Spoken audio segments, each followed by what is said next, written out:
Je combats le communisme et je le combattrai tant que je vivrai jusqu'au bout.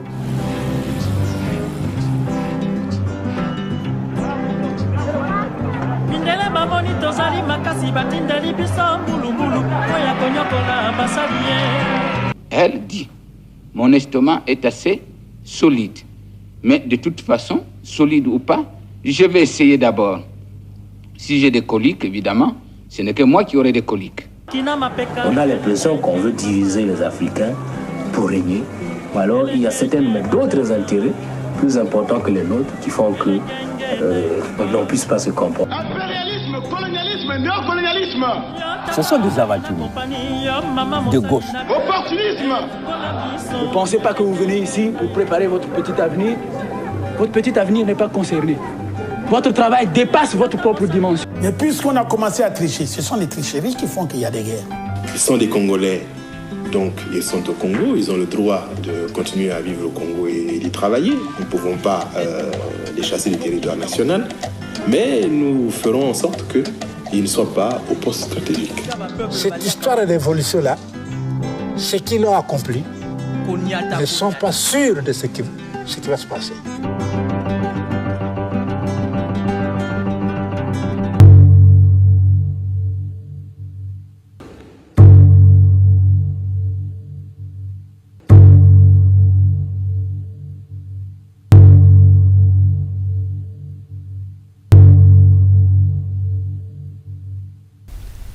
La République du Congo.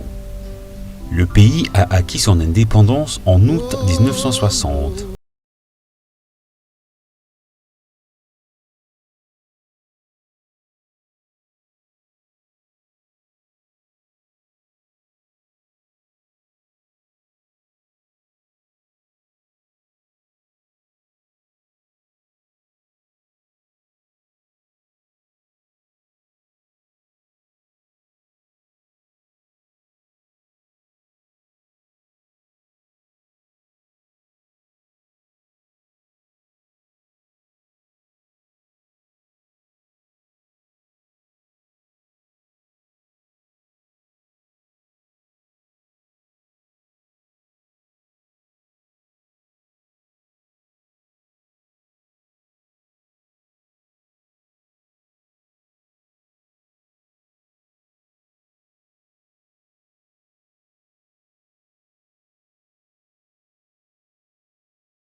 Nouveau voyage 2 ans plus tard, au cours duquel il dit avoir remonté le cours du fleuve jusqu'aux chutes de Yelala. La colonisation française débute en 1875, date de la première expédition de Savorgnan de Brazza dans ce territoire. Le roi Makoko est contraint de signer un traité de protectorat avec Savorgnan de Brazza, explorateur au service de la France. 4 ans plus tard, en 1885, à la conférence de Berlin, la mainmise française sur le territoire est confirmée. Commence alors une longue période de colonisation. L'organisation administrative du Congo français se met en place progressivement au début du XXe siècle. C'est à un commissaire général qu'est confié le gouvernement de ce qui deviendra en 1910 l'Afrique équatoriale française, l'AEF. L'exploitation de la majorité des terres est confiée à différentes compagnies concessionnaires. Rapidement, les dirigeants de ces sociétés commettent des abus. Ils cherchent à tirer le maximum de profit des ressources naturelles du pays. Le caoutchouc et l'ivoire font l'objet de nombreuses convoitises. Mais face aux abus des colons, les populations locales remettent en cause le régime de l'indigénat, de la colonisation. Ici et là, des signes d'exaspération apparaissent. Dans les villages, on se réunit, on en discute. C'est surtout entre les deux guerres que la France se préoccupe du sort de sa colonie. La métropole s'attache alors à promouvoir la santé et l'éducation sur le modèle français, en envoyant sur place du personnel qualifié, enseignants, médecins, infirmières. C'est aussi l'époque de la construction de nouvelles routes. Celle-ci facilite l'écoulement de la production de la brousse. Puis les colons entreprennent la construction du chemin de fer Congo-Océan. Le but, faciliter le transport des ressources naturelles du nord au sud, de Brazzaville à Pointe-Noire. Il faut 13 ans pour construire cette œuvre. Des travaux pénibles, puisque c'est au prix de milliers de vies, celles entre autres d'Africains déportés, que s'achève la construction. Engagé aux côtés de la France dans les deux grands conflits mondiaux, Brazzaville devient en 1940 la capitale de la France libre, ce qui contribue grandement à son développement. C'est dans cette même ville que se réunit en 1944, autour de Charles de Gaulle, la conférence de Brazzaville. Et où donc cette conférence devait-elle se réunir, sinon ici, à Brazzaville, qui fut pendant de cruelles années littéralement le refuge de notre honneur. Cette conférence marque le premier pas important dans l'émancipation des peuples d'Afrique, le premier pas vers l'indépendance. D'ailleurs, dès cette époque, la France adopte une série de réformes qui visent à conduire par étapes les territoires coloniaux à une autonomie totale. Lorsque Charles de Gaulle revient en 1958, l'indépendance est presque acquise. Cette année-là, le Congo devient une république autonome. Les premières élections municipales ont lieu en 1956. L'abbé Fulbert Yulu est élu maire de Brazzaville et Stéphane Tchichel maire de Pointe-Noire. En novembre 1958, à la suite de la loi cadre de Gaston Defferre de 1956, le territoire du Moyen Congo devient la République du Congo. Elle est dotée de l'autonomie, mais non de l'indépendance. Le Congo se prononce pour l'entrée dans la communauté et l'Assemblée nouvellement élue transfère la capitale à Brazzaville. Le 15 août 1960, le Congo accède à l'indépendance, comme la plupart des pays colonisés de l'Afrique noire, sous domination française en Afrique, d'abord sous le nom officiel de République congolaise. En 1960, l'abbé Fulbert Yulu, alors Premier ministre, devient le premier président de la République du Congo. Le 15 août 1960, l'abbé Fulbert Yulu, chef du gouvernement, accompagné d'André Malraux, signe l'indépendance de son pays. Désormais libéré du joug français, le Congo de l'abbé Fulbert Yulu s'attache à mettre sur pied son gouvernement. Brazzaville est à présent la capitale d'un petit pays de tout juste 1 million d'habitants. L'État doit prendre en charge des fonctionnaires en trop grand nombre maintenant, et il cherche à attirer les capitaux occidentaux. Fulbert Yulu doit faire face à une situation sociale et économique qui tente à se dégrader. La décision du président d'imposer en août 1963 un système de parti unique met le feu aux poudres. En 3 jours, le régime est renversé. La grève générale décrétée le 13 août entraîne l'emprisonnement de plusieurs leaders syndicaux. Le mouvement tourne alors à l'émeute et les grévistes tentent de libérer leur chef. Quand le 15 août, les manifestants encerclent le palais présidentiel, l'abbé Fulbert Yulu est contraint de démissionner. Le soir même est constitué un gouvernement provisoire dont la présidence est confiée à Massamba Deba, un jeune instituteur. Là commence un chapelet d'accession au poste de la magistrature suprême par les citoyens politiques de la République.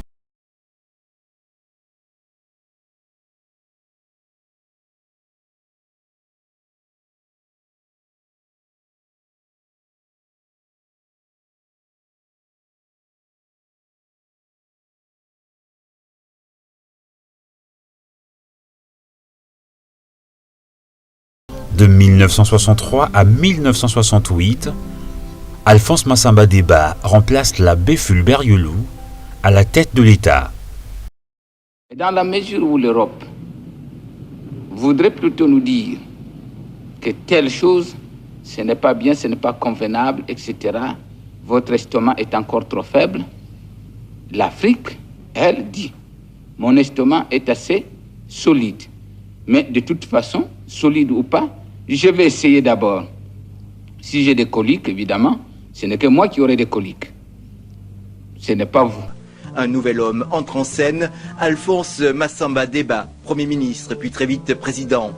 Il est l'acteur du rapprochement avec le bloc communiste, l'homme du socialisme bantou, selon son expression. De 1963 à 1968, Alphonse Massamba Deba remplace l'abbé Fulbert Yulu à la tête de l'État. avec son équipe gouvernementale, formée en grande partie dans les écoles occidentales, se rapproche de la Chine communiste en matière de politique internationale et se prononce en faveur du socialisme. Le président utilise l'expression de socialisme bantou, instaure un parti unique et abandonne le pluralisme politique. Pascal Lissouba, puis Ambroise Noumazalaï, son premier ministre. Beaucoup des cadres politiques de l'époque sont fascinés par le socialisme scientifique.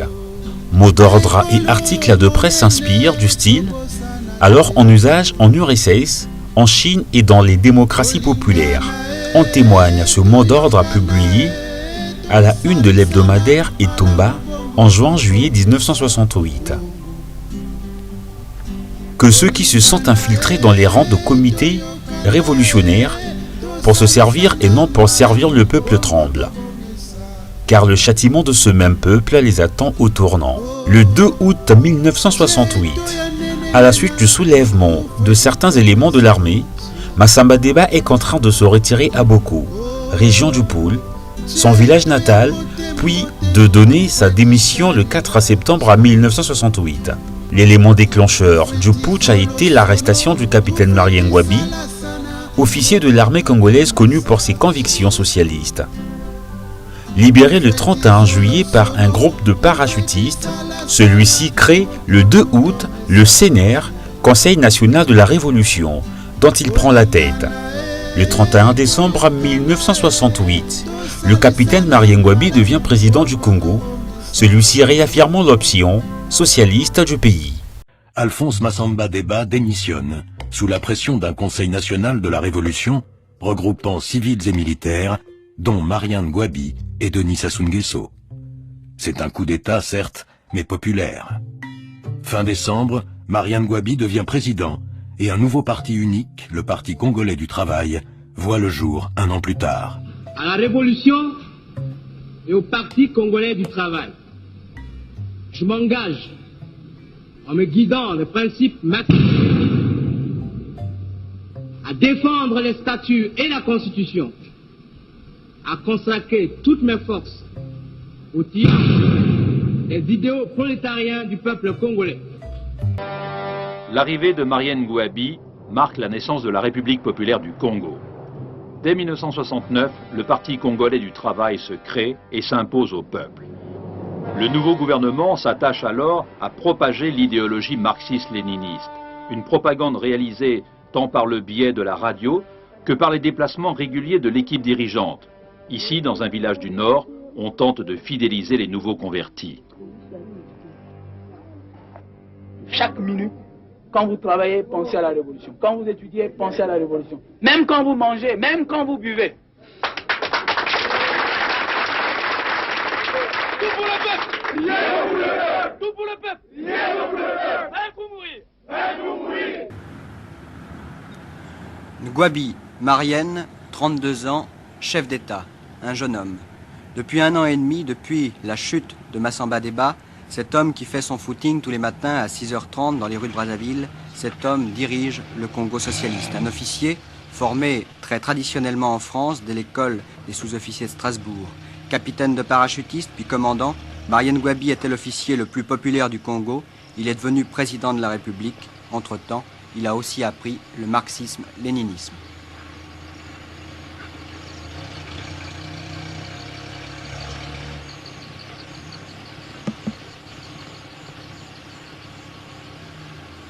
Vous conviendrez avec moi qu'un chef d'État est obligé, n'est-ce pas, de se soumettre à certaines obligations, c'est-à-dire la vie privée du chef d'État n'est plus la même que la vie d'un autre citoyen, c'est-à-dire il n'a plus à se permettre certaines, comment dirais-je, certains privilèges, n'est-ce pas? Je dirais, je ne pourrais pas aller danser dans les bars, c'est fini. Je suis obligé, n'est-ce pas, de vivre la vie du responsable pour pouvoir donner l'exemple, n'est-ce pas, au peuple.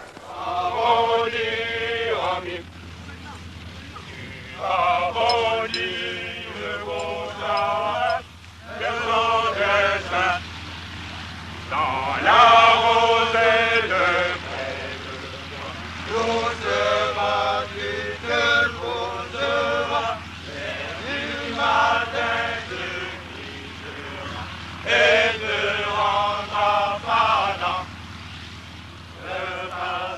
Une armée de paras d'extrême gauche, voilà l'élément fort du régime et du pays. Et pour rester plus près de ces hommes, le président Ngouabi ne refuse pas de sauter en parachute, lui aussi, lorsqu'on le lui demande, même si les membres du bureau politique du PCT, le Parti congolais du travail, font la grimace.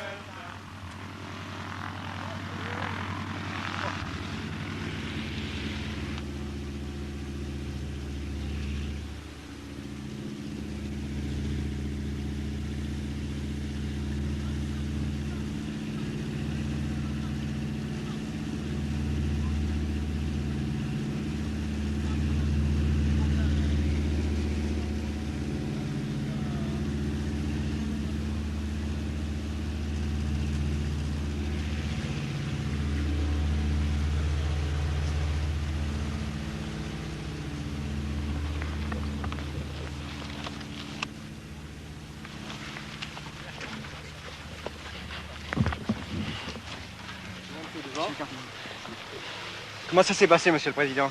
Ben ça va, il y a un peu de vent. Un peu de vent? Oui. Le parachutisme, pour vous, qu'est-ce que ça représente exactement? Eh bien, c'est d'abord, c'est pas en tant que sport que nous le faisons. Pour nous, c'est d'abord les soldats d'élite, si vous voulez. Hein? Parce que dans un pays comme le nôtre, où il n'y a pas beaucoup de voies de communication qui permettent aux troupes à pied d'intervenir dans toutes les régions par véhicule, je crois que la meilleure solution consisterait à faire de toute la troupe des parachutistes parce qu'on peut larguer n'importe où, les soldats au cas de besoin. Et en plus, comme on le dit, le para, c'est l'ange du ciel, le démon de la terre. Alors, vous savez, c'est pour cela que nous nous intéressons particulièrement à ce métier périlleux pour la défense de la patrie et de la révolution.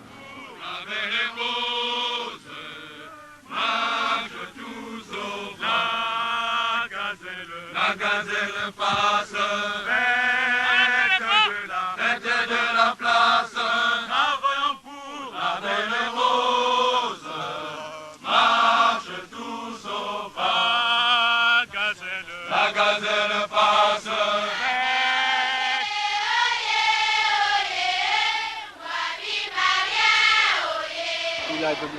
Mais cet accueil... Vive la République populaire du Congo, le président du Parti congolais du travail, le président de la République populaire du Congo, Oye, vive la révolution, vive le drapeau rouge, vive le président Marien Ngouabi, tout pour le peuple bien que populaire. Voici la meilleure élève. Plions les manches et travaillons, haussons nos voix et marchons gaiement, hâtons nos pas vers le bonheur de notre vieux pays, le Congo.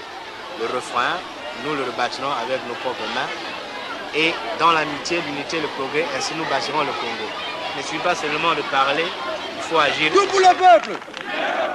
Tout pour le peuple! Classe ouvrière! Unité, lutte, socialiste! Classe ouvrière! Unité, lutte, socialiste! Classe ouvrière! Unité, lutte, socialiste!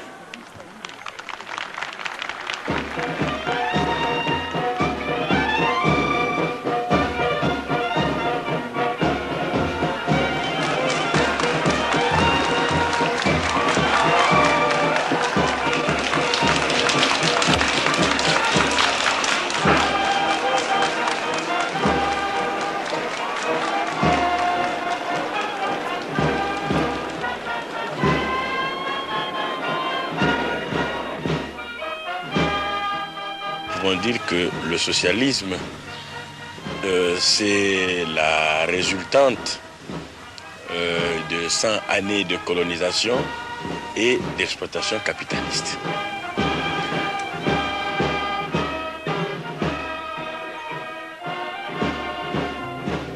La République du Congo devient République populaire du Congo.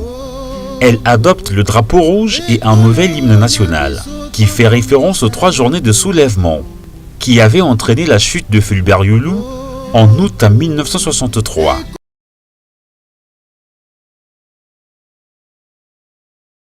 Lève-toi, patrie courageuse, toi qui as ta journée glorieuse, saisis et porte-le.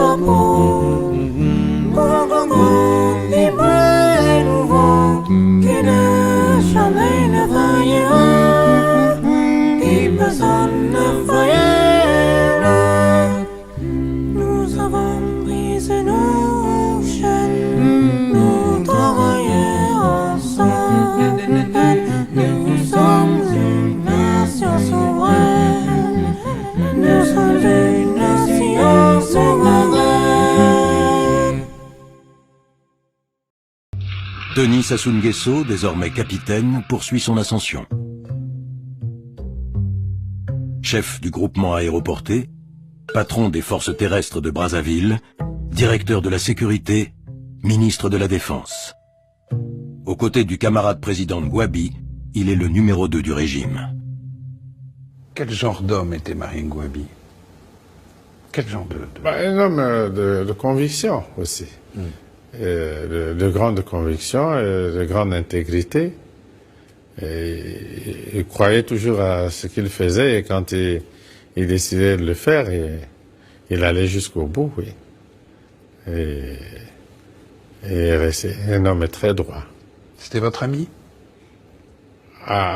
C'est mon aîné. C'est mon frère, mon ami, mon compagnon. Je lui suis resté fidèle jusqu'au dernier moment où je l'ai accompagné à sa dernière demeure. Oui.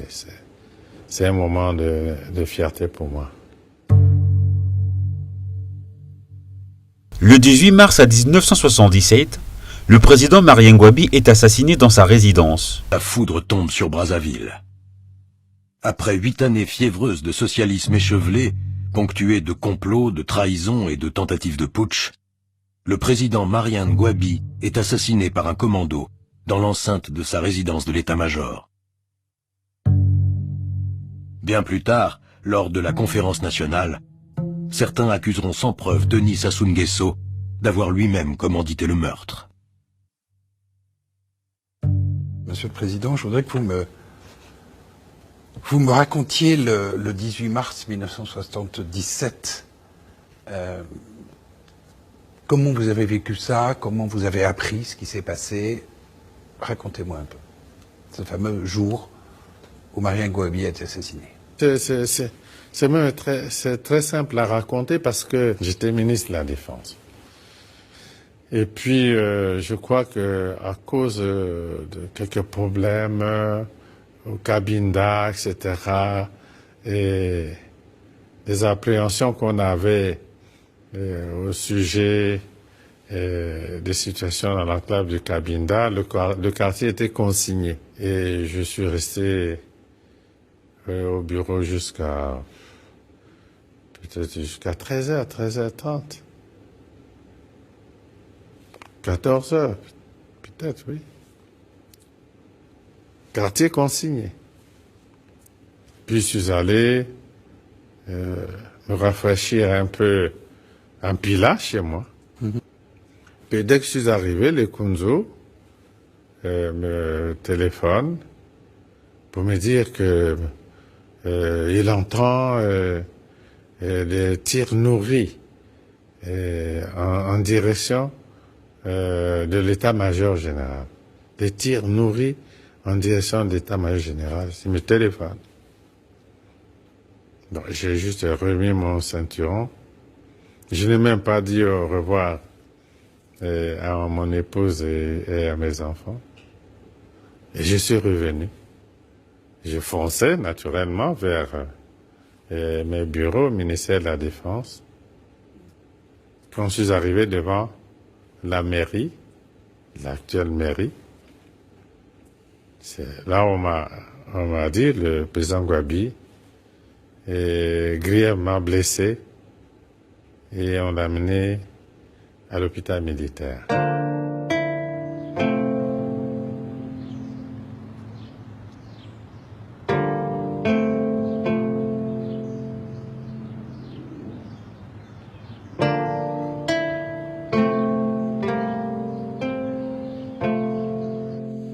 Qui a tué Marien Gwabi? Il y a eu un procès dessus. On ne peut pas continuer de faire la confusion.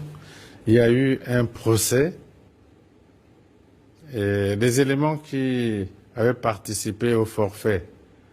Ceux qui étaient abattus sur place sont connus. Ceux qui ont pu s'enfuir sont connus.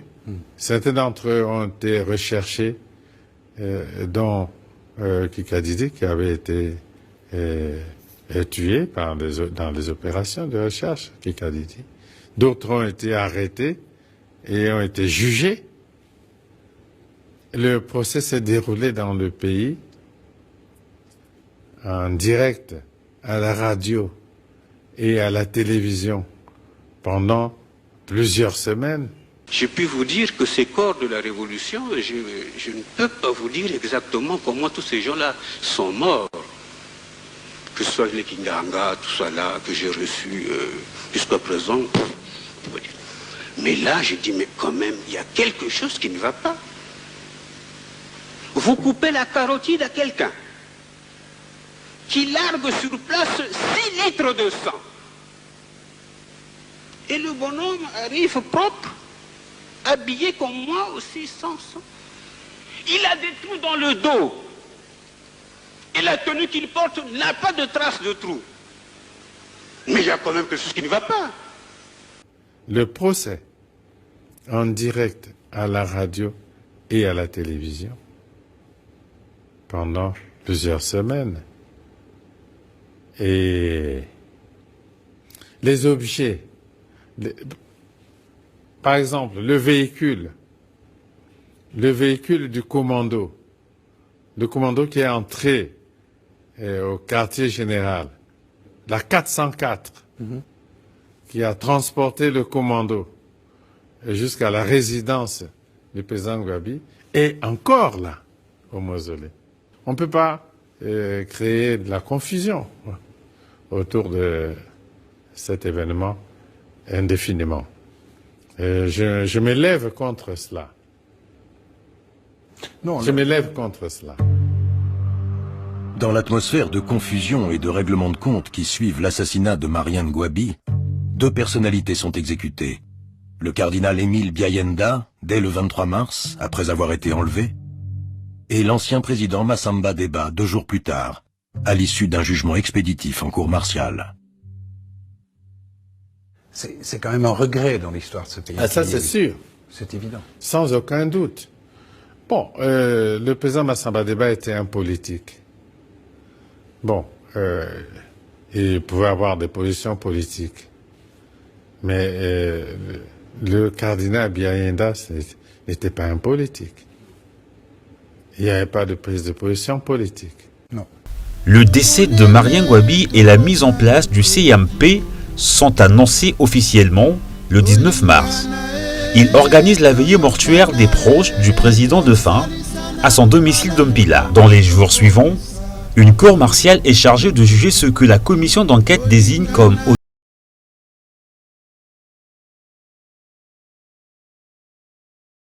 Alphonse Massamba Deba, présenté comme l'instigateur du complot contre son successeur, est condamné à mort. L'ancien président de la République est exécuté dès le 25 mars 1977. Le lieutenant Moreau, le caporal Antou et plusieurs membres de la garde présidentielle sont également passés par les armes. Le capitaine Barthélemy Kikadidi, rayé des cadres de l'armée par Mariane Gwabi en 1970, chef du commando selon la version officielle, est condamné à mort par contumace. Les obsèques de Mariane Gwabi se tiennent le 2 avril 1977.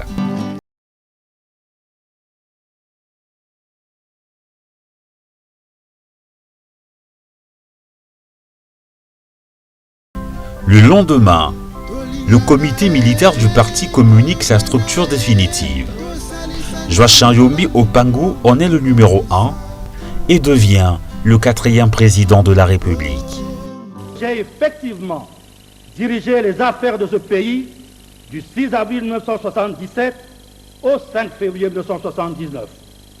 Pendant cette période, il y a eu le procès sur l'assassinat du président Mariane Gwabi et l'exécution de ceux que la Cour révolutionnaire d'exception avait tenus pour responsables.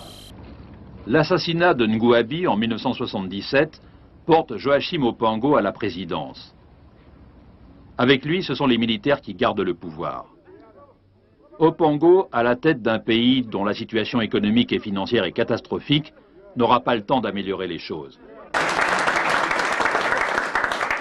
Au-delà, je voudrais simplement souligner que Il y a une chose de bien qui a été faite dans notre pays, c'est que quand, après la conférence nationale, nous avons mis en place une constitution, nous avons dit de manière claire que les partis et associations politiques concouraient à l'exercice de la démocratie et du suffrage universel. Et c'est la raison pour laquelle j'ai accepté et que j'encourage que le RDD, Parti démocratique, s'organise. Parce qu'il ne s'agit pas de parler.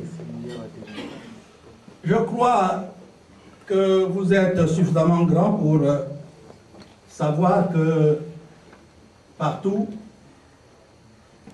ceux qui exercent le pouvoir aujourd'hui dans notre pays recherchent où sont les opposants. Ils sont où? Les partis d'opposition. Qui sont-ils? Où existent-ils? C'est la raison pour laquelle j'encourage le RDD à s'organiser à travers ses cellules, à travers ses sections, à travers ses fédérations.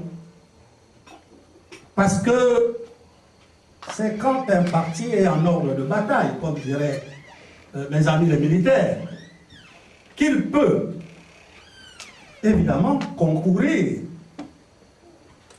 à l'accession au pouvoir. Ce n'est pas dans le désordre.